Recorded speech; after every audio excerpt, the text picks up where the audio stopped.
आइए बच्चों, आज हम शब्द शक्ति के बारे में देखते हैं कि शब्द शक्ति होती क्या है और ये कितने प्रकार का होता है।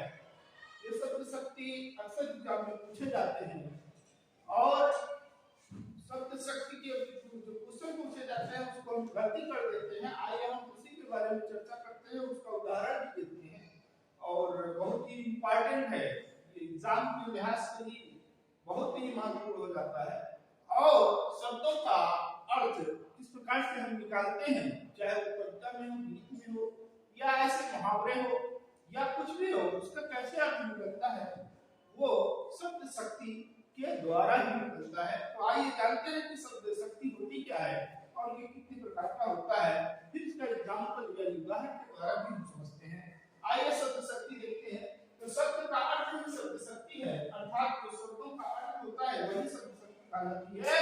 अर्थात शब्द को सुनने वाला या पढ़ने वाला जो अर्थ का अनुमान लगाता है, जो अर्थ लगाता है, वो शब्द शक्ति कहलाती है। शब्द शक्तियां जो होती हैं वो हमारी तीन प्रकार की होती हैं। नंबर एक अभिधा शब्द शक्ति, और दूसरा है लक्षण शब्द शक्ति, और तीसरा आपका व्यंजना शब्द शक्ति है। इस प्रकार से अभिधा क्या है, लक्षण क्या है और व्यंजना क्या है, इसके बारे में हम जानना चाहेंगे। जानकारी आपको दे रहे हैं और आप इसको अच्छे से समझिए, इसके उदाहरण को भी समझिए ताकि आने वाले समय में, आने वाले कंपटीशन में आप इसको आसानी से सॉल्व कर सको। तो देखिए, अभिधा का अर्थ होता है जहां सीधा सीधा अर्थ शब्दों का निकल जाए उसको हम अभिधा कहते हैं। अर्थात शब्द के जिस शक्ति द्वारा मुख्यार्थ सीधा सीधा अर्थ का होता है उसे ही हम शब्द शक्ति कहते हैं। जैसे घर, नगर, स्कूल, लड़का और बैंक, स्कूल, अर्थात इस प्रकार से जो शब्द होते हैं वो हमारे सीधे सीधे अर्थ का बोध कराते हैं, अर्थात उसका अर्थ हम आसानी से समझ जाते हैं, उसी को हम अभिधा कहते हैं। इस प्रकार से बहुत सी कविताएं होती हैं, बहुत से कथन होते हैं और सीधा सीधा अर्थ निकल जाते हैं, उसको हम अभिधा के अंतर्गत रखते हैं।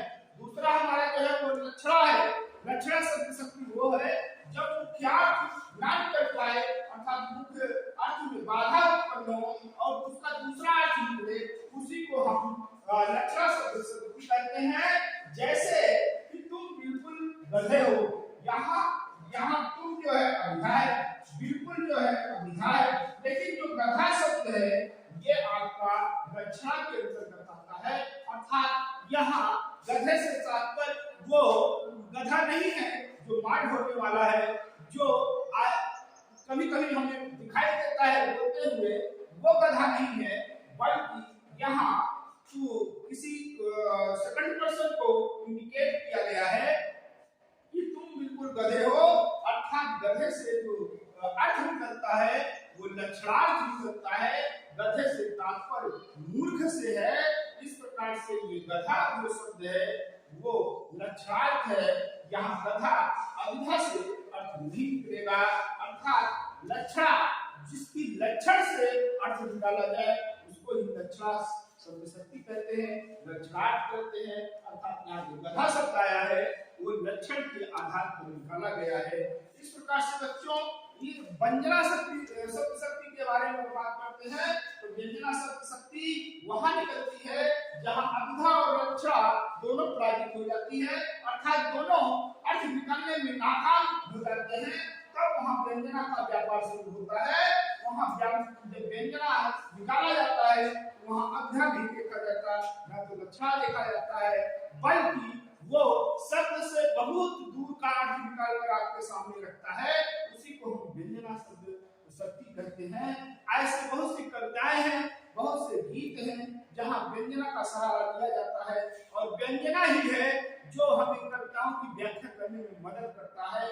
इस प्रकार से हम इसके अर्थ को देखें। शब्द के जिस शक्ति द्वारा मुख्यार्थ और लक्षण दोनों से अर्थ नहीं निकल पाता तो व्यंजना और उसमें से एक की ओर बोले रात बहुत अंधेरी है, ये रात बहुत अंधेरी है, ये तो ना लक्षण हुआ ना तो अभिधा हुआ, बल्कि इसका व्यंजनार्थ निकलता है।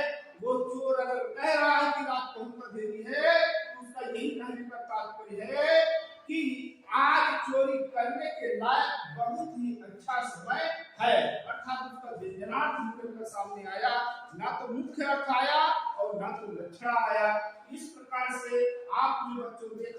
क्रियाविधा, दक्षिणा और व्यंजना, ये 3 शब्द शक्तियां हैं जिनके द्वारा हम अर्थ को निकालते हैं।